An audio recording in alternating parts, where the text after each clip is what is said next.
Welcome to the First Unitarian Fellowship of Nanaimo. My name is Bill Wolverton, and I'm your service leader this morning.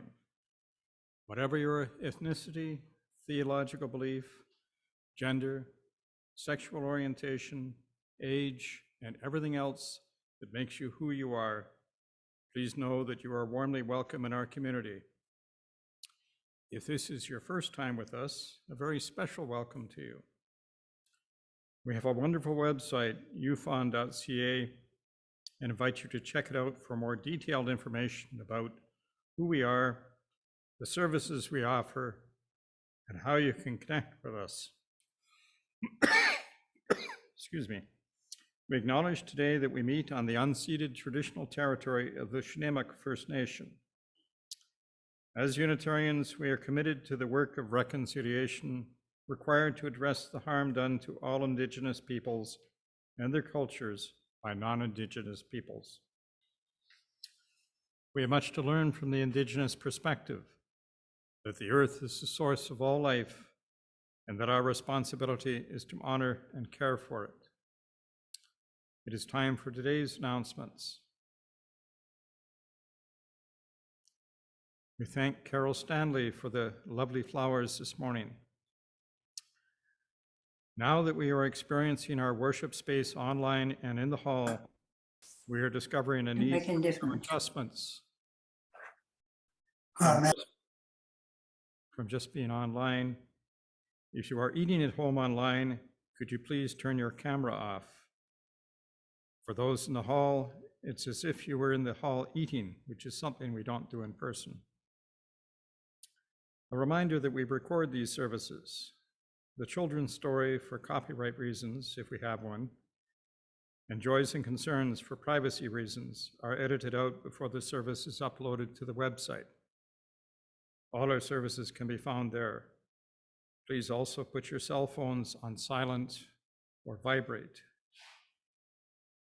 You are warmly welcome to attend the opening celebration of an art show at 4 p.m. in the Fellowship Hall. Please come and enjoy the work of Francis Deverell, Debra Goodman, Esme Driscoll, Deborah Thorne, and other artists. People do need to be double vaccinated and wearing masks. We welcome Lucy Stainsby as a special guest this morning. Lucy is joining us on Zoom from Vancouver. Reverend Debra will tell us more about Lucy and her role in the service a little later. To find out about all special events, groups, and meetings taking place in the fellowship, either go to the calendar on our website or read the weekly update email sent to you on Thursdays. Let us now enter into sacred time. Allison, our accompanist for today, will lead us into worship through music.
I love pictures of an exhibition. Thank you, Allison.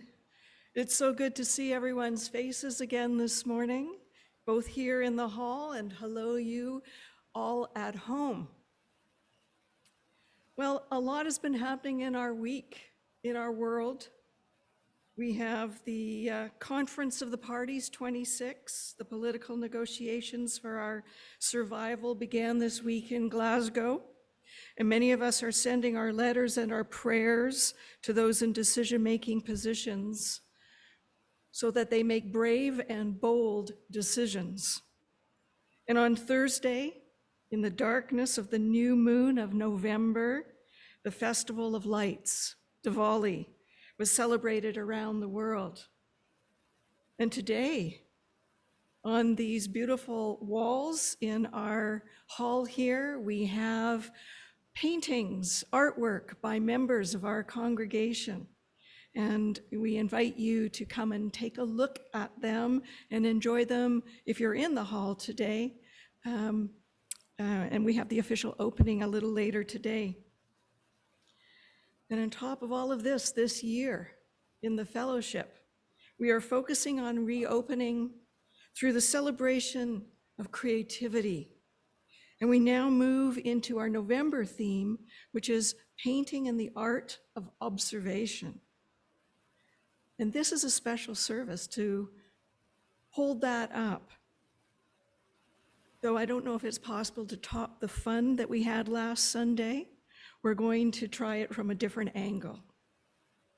So this week we delve into painting, and I invite you, if you're at home, to pull out your pencils and your paints, and you can participate in the service through your own creativity. Today, we are going to worship through our eyes, our ears, and our fingertips. Our opening words this morning are by Kenneth L. Patton. This is a responsive reading. I will read the words in yellow, and you will read the words in gray. Here we go. Let us worship with our eyes and ears and fingertips. Let us love the world through heart and mind and body. We feed our eyes upon the mystery and revelation in the faces of our brothers and sisters. We seek to know the sadness of the very young and the very old, the sadness of people in all times of life. We seek to understand the shyness behind arrogance, the fear behind pride, the tenderness behind clumsy strength, and the anguish behind cruelty. All life flows into a great common life if we only open our eyes to our companions. Let us worship, not in bowing down, not with closed eyes and stopped ears. Let us worship with the opening of all the windows of our beings, with the full outstretching of our spirits. Life comes with singing and laughter, with tears and confiding, with a rising wave too great to be held in the mind and heart and body for those who have fallen in love with life. Let us worship and let us learn to love.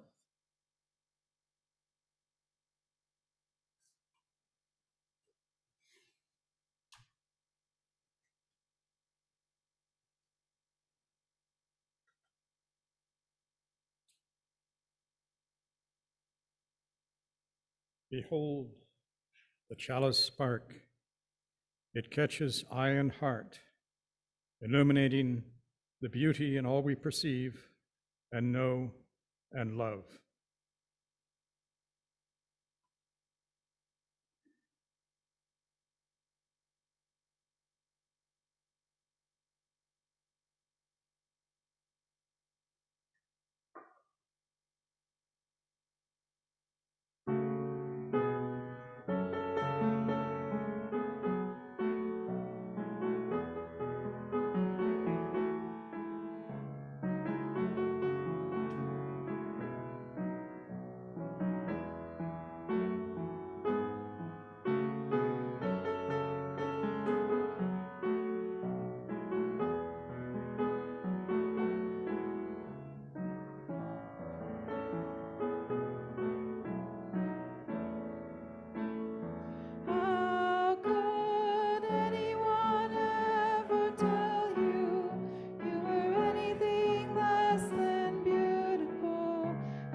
So this morning, we are joined by Lucy Stainsby. And hopefully she'll arrive on the screen. There she is. Hello, Lucy. Lucy is a painter, a tattoo artist, intuitive healer, and meaning maker.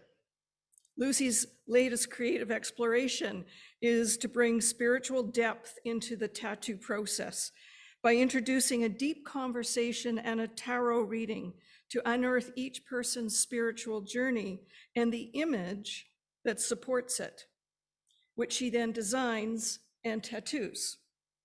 So Lucy won the Art Battle Vancouver competition a couple of years ago, which is a speed painting competition held in many countries around the world. And we even have it in Nanaimo, though it hasn't been around for a couple of years since COVID started.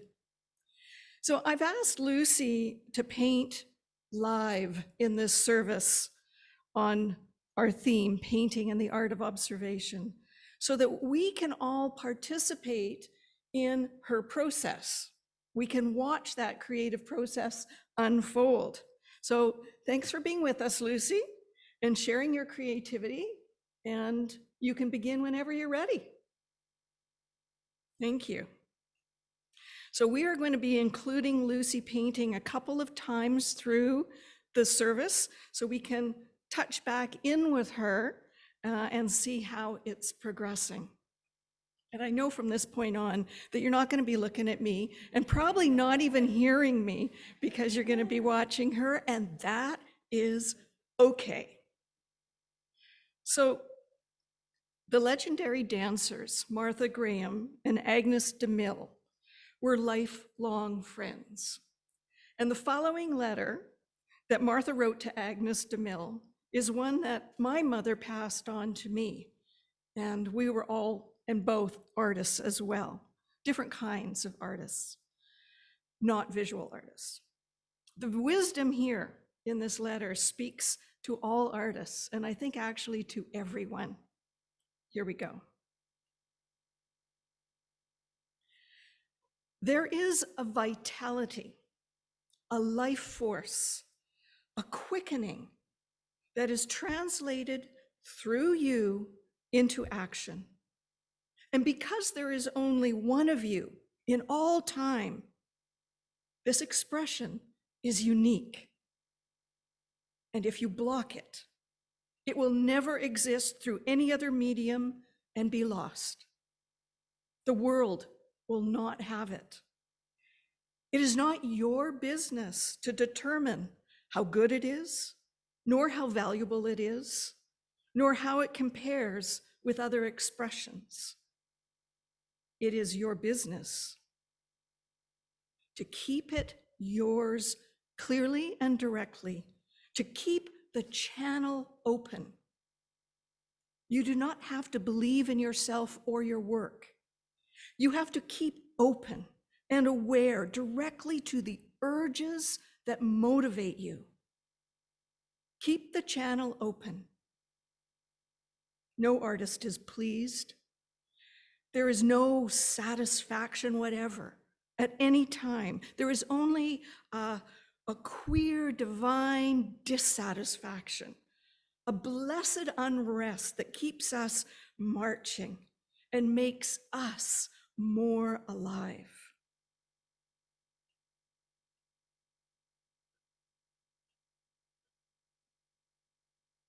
End of letter. So how often do we get in our own way? How often do we stop ourselves from doing what we want to do? Stop ourselves from acting on our spontaneous impulses, our creative impulses. So we follow a recipe instead of letting it inspire our creativity. We design our garden like the neighbors, rather than boldly choosing our own design.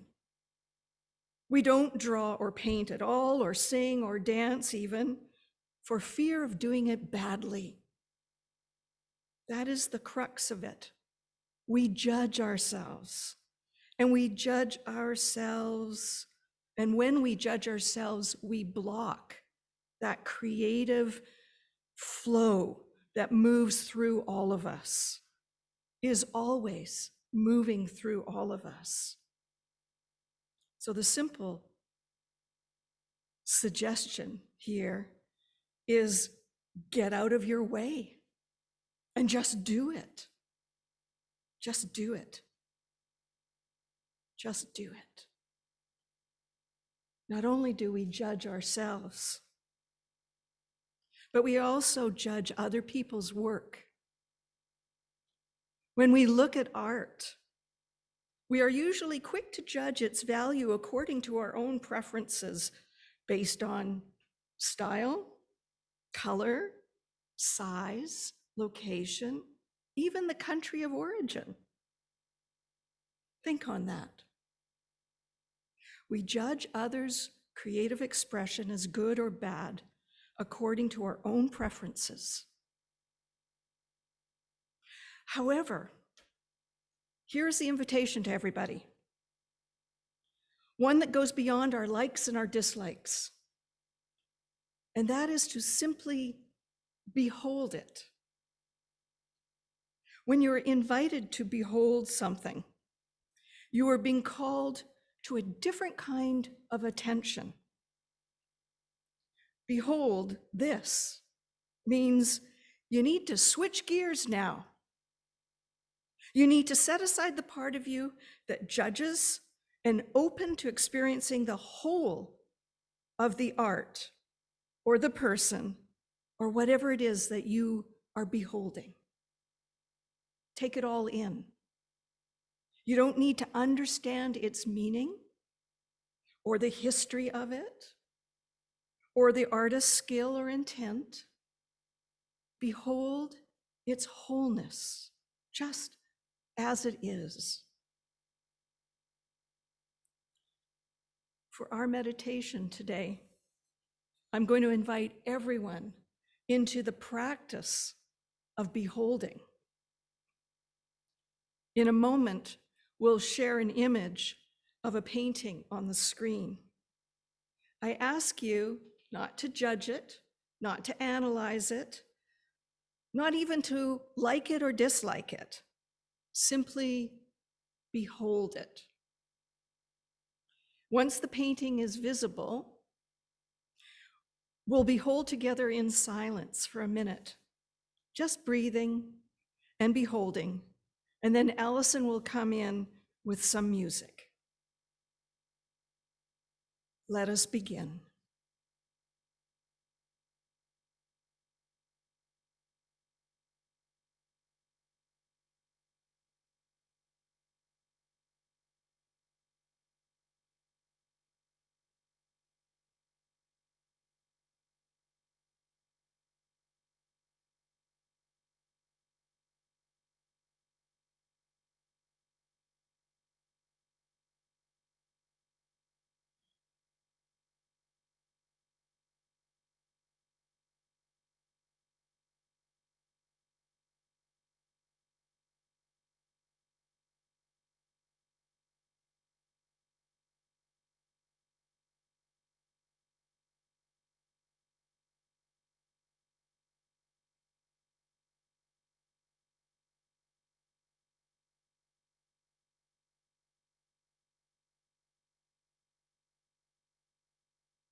That painting you were beholding was by British Columbia artist Emily Carr, whose bold colors, sweeping brush strokes capture the power and the density of the coastal forests.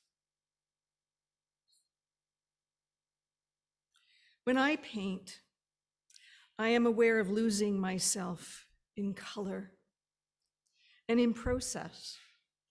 There is a shift that happens in me, inside of me, when that creative energy begins to flow through me.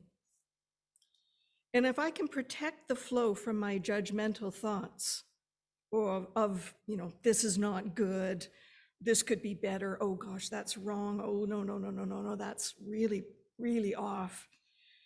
If I can soften and release those deadening thoughts, then I experience my inner consciousness, my inner connectedness to the flow. It's like stepping into a river, releasing myself from the shore and letting go into the current of the river. When I surrender to the flow of the creative energy, I experience being one with what I'm doing. This is a real experience accessible to all of us. And artists can be our bridge to this experience of creative aliveness through their creative experience and through their art. I want to tell you a story. Many years ago, in my early 20s, I went to New York, first and only time. I walked into the Met Museum of Art. I walked up a stairwell, walked up the stairs in a stairwell, the white walls reaching up many floors. The staircase, every 10 steps or so, meeting a landing before it turned. And when I got to the top, I turned to my right, and out of the corner of my eye, I saw a painting of blue and yellow. And I turned toward it fully. And there on the stairwell wall, about 10 feet from me and only slightly higher than my eye line, was a painting of yellow sunflowers. You know who the artist is. And I immediately did, because the painting I'd seen a dozen times in books and cards and posters. I knew the image. My history and my culture told me that this was a great painting. But I wasn't prepared for the original. And similar to spiritual experiences, words are difficult to find that describe the experience of being captured by this painting.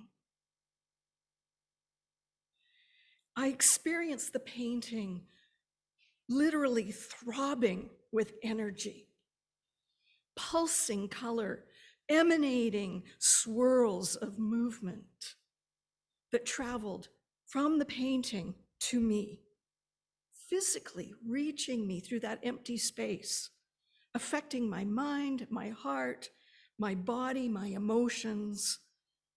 I felt awe. I was captured by awe. I experienced that painting as being alive, a living thing, made as it was with the creative energy of the artist, translated through their body and their hands, their hearts and souls, mixed with paint and canvas to form this image that may not have even been the endpoint that they were going for, but held they were in the painting of it by that creative flow. I suspect that artist surrendered to the creative flow, as a monk surrenders to the present moment, as a mother is forced to surrender to the power of giving birth. That artist had the courage and perhaps the necessity to surrender to the creative force. And together, artist and creative spirit formed a painting of yellow sunflowers against a blue-green background that 100 years later still held the energy of that living beauty. Standing in the art gallery, holding that painting, beholding that painting, I was enthralled in a holy experience of timeless beauty. When we behold, we stop holding. We stop holding on to the way we think things should be. When we behold, we let go of trying to contain or limit what might happen. Now, if you're a little bit like me, then we like to be in control of who and what we hold. We hold others sometimes at arm's length for good reason, we say. We might hold on to what we know, even when presented with new evidence. We might hold on to truths we grew up with, even though we've learned differently in our lives. We can hold on to memories even when they continue to hurt us, even when we've grown out of them. This holding is also called grasping. It's tight and often filled with anxiety. This holding turns people and things into objects. And as objects, we think we can control them. Beholding is about connection, not objectification. Beholding is being in relationship. And the very nature of relationship is that we'll be both affected and affecting. We won't have control, and we won't always get our way. And that's okay. But let's not kid ourselves. If you are holding on and controlling what comes to you or who comes near you, somebody telling you, oh, just let it go and you'll have a holy experience, or even a softer, warmer experience, you might even be a happier person, is not going to help you. It's not going to help you let go. We hold on for a reason. Usually, we're scared of something. Maybe we're scared of being alone, or maybe we're scared of not being loved. Maybe we're scared of our own freedom. And these are deep fears, and they need to be respected. And then they need to be understood. And only then might you, might we, might I be ready to let go. In human relationships, when we behold another, we are shifting our relationship from seeing the other as a limited object to entering into connection with them that is limitless. In beholding, we open ourselves to all that the other is and to all that we might be together. This shift transforms how we engage with the world and ourselves. Now, creativity arises out of this beholding relationship. When we let go of our expectation and judgments of what we see and what we think we know, we open ourselves up to that creative energy that is all around us and through us. That creative energy just needs us to say yes. And then it bridges, melds, and transforms. So we look to the artists, the painters, the singers, the dancers, the poets, because they have practice at saying yes to that flow of creative energy. They have a lot of experience wrestling with the self-doubts and the judgments and the fears that we all have and that limit our aliveness. We look to them for the clues that we need to behold the beauty and the love in the world. We look to them for inspiration. We can use the experience of the artist as a living bridge to the transformation. Now, few of us are called to be formal or professional artists, and it's a hard life. That wrestling is hard. But all of us are called to be creators. All of us can enter that creative flow in the world. All of us can behold its beauty. All of us can be held by the beauty. I thank you for listening. I'm going to take a deep breath here. And then we are all going to sing together for the beauty of the earth.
Now that we are both online and in the hall, we welcome your donations and pledges in 3 different ways.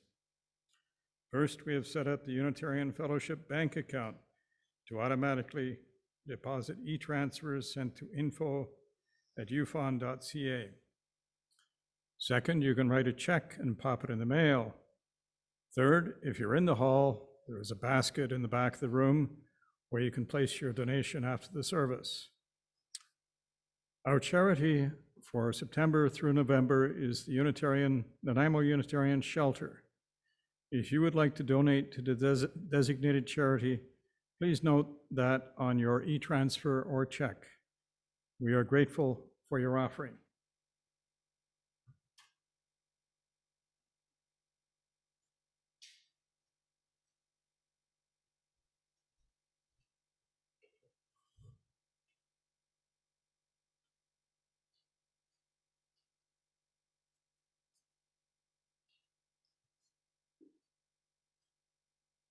Okay, we've got some changes in the painting. We went away for a few minutes and look what happened. What started as, a circle of color, we now have things. We have clouds, we have trees.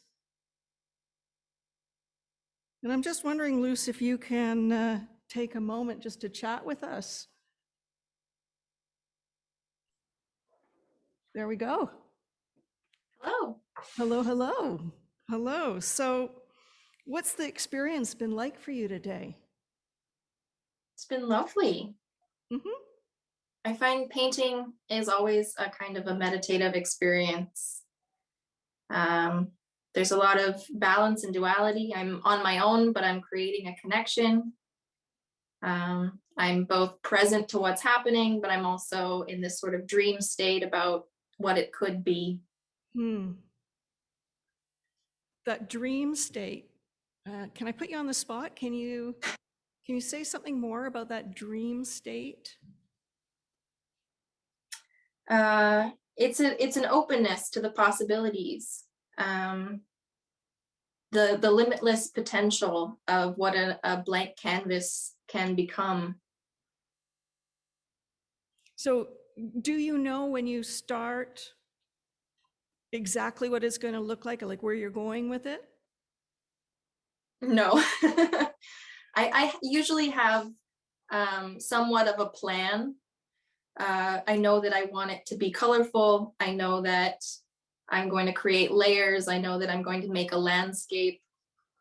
But it sort of evolves with me as I'm creating. Mm-hmm. Do you find yourself being surprised by anything as you're in this process? Sometimes, yeah, especially when I'm using the palette knife, because I can't control it very well. So there's always a little bit of unpredictability and a flow that I have to sort of ride. So I know for myself, and you're talking about the palette knife and that it's got unpredictability to it. So I know when I'm creating something, especially when it's painting, I do something and I go, oh God, no, that's not what I wanted. I can make a mistake.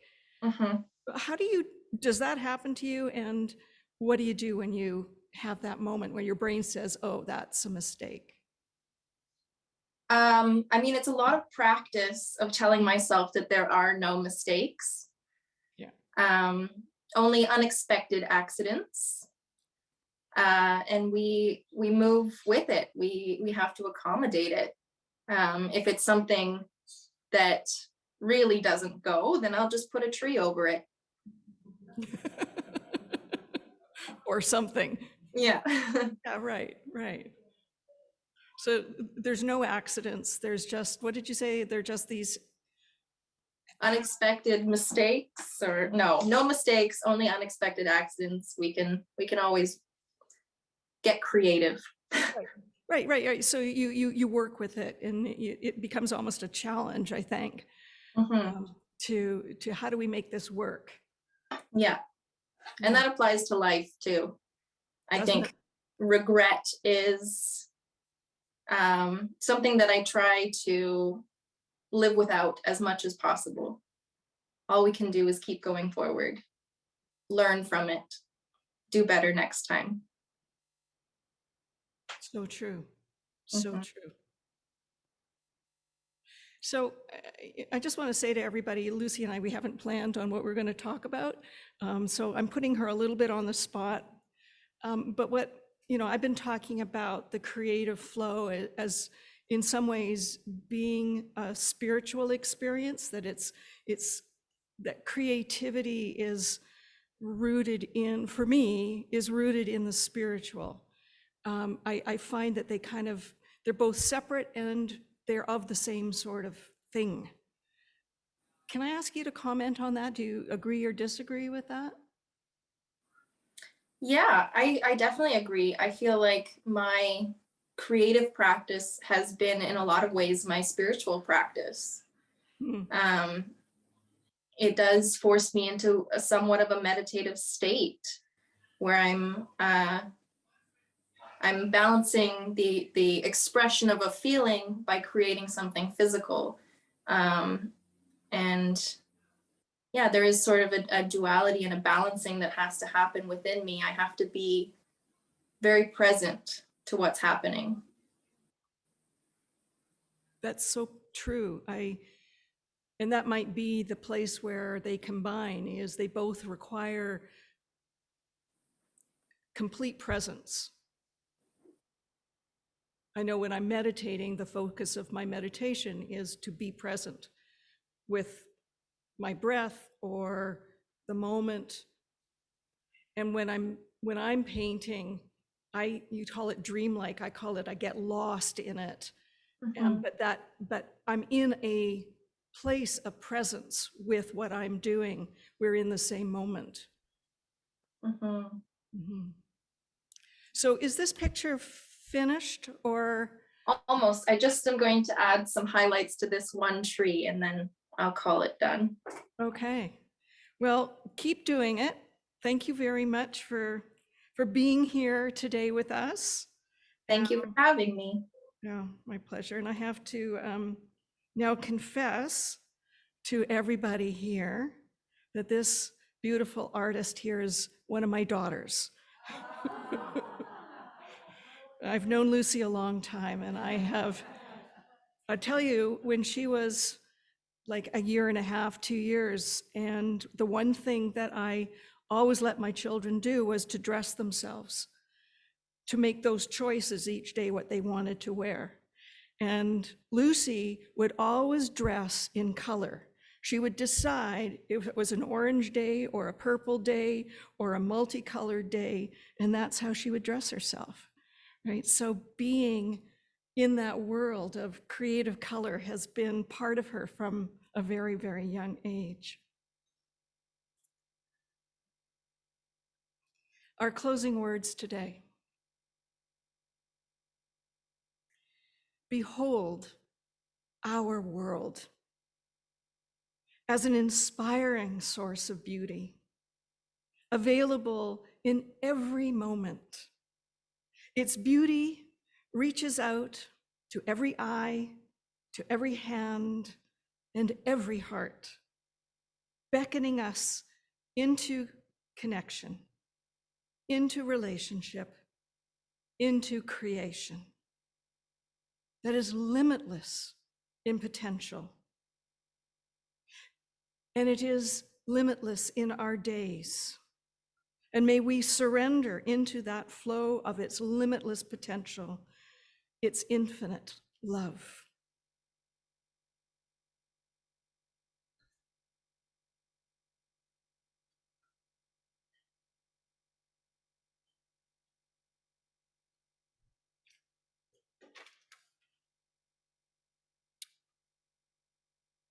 We extinguish this flame, but not the light of truth, the warmth of community, or the fire of commitment.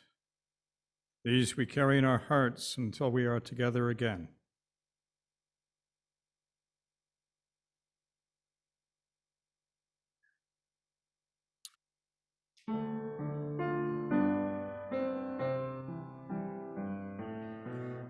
Carry the flame of peace and love until we